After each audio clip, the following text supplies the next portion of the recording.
Thank you very much, Dr. Jerry Dean. And I want to ask you something, if it's okay. Sure. So, we are very happy to have you for our meeting, JMD. And could you tell us what you are going to teach us in your hands-on course and in your lecture? Okay, that's great. It's my honor and pleasure to take part in this hands-on course and also the symposium.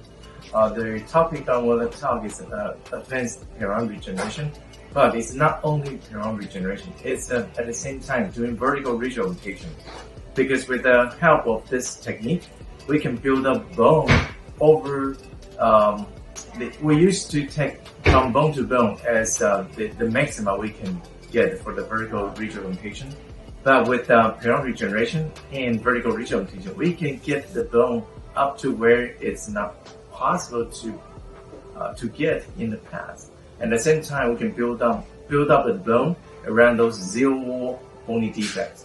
Zero-wall bony defects was something that never been talked about in perio literature and also in perio treatment. So that's a technique I would like to share with all of the participants and how I get that done, and also how we can achieve that goal. Yeah, that'd be great. And what do you think is your success rate in periodontal regeneration? Well, periodontal regeneration is not a new technique. It's been for over ever since 1980. So it's a very old technique. But nowadays, the key is how to manipulate your flap, how to clean out the defect, and how to estimate how much bone we can get and how to close it up.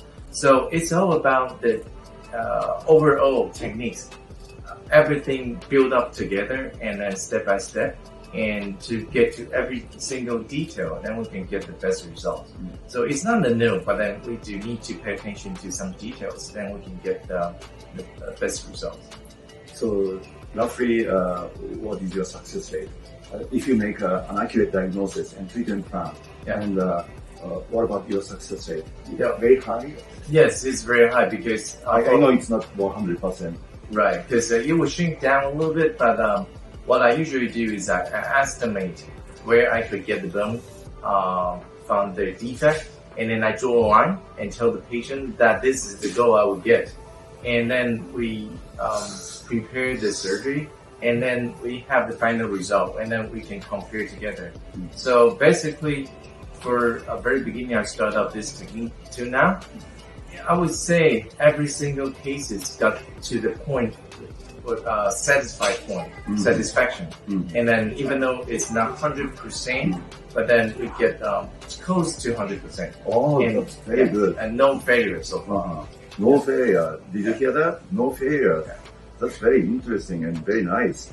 And what do you think endodontists should know this technique when they do the apical surgery? Well, for apical surgery, as in the concept is the same. When we do the apical surgery, whenever there was bony defect around it, and because it's perio endo combined defects, most likely people say it's hopeless, but then it's not.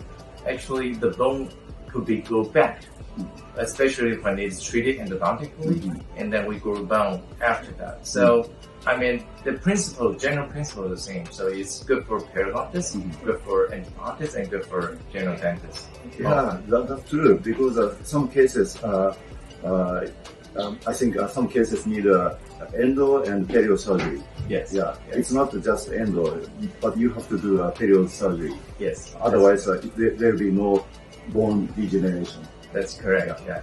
I'm so looking forward to it, and then hopefully there will be a successful symposium, and then we can all enjoy the hands-on course. So join us, please. Yes. Thank you very much. Thank you. Thank you. Thank you. Thank you. Thank you very much.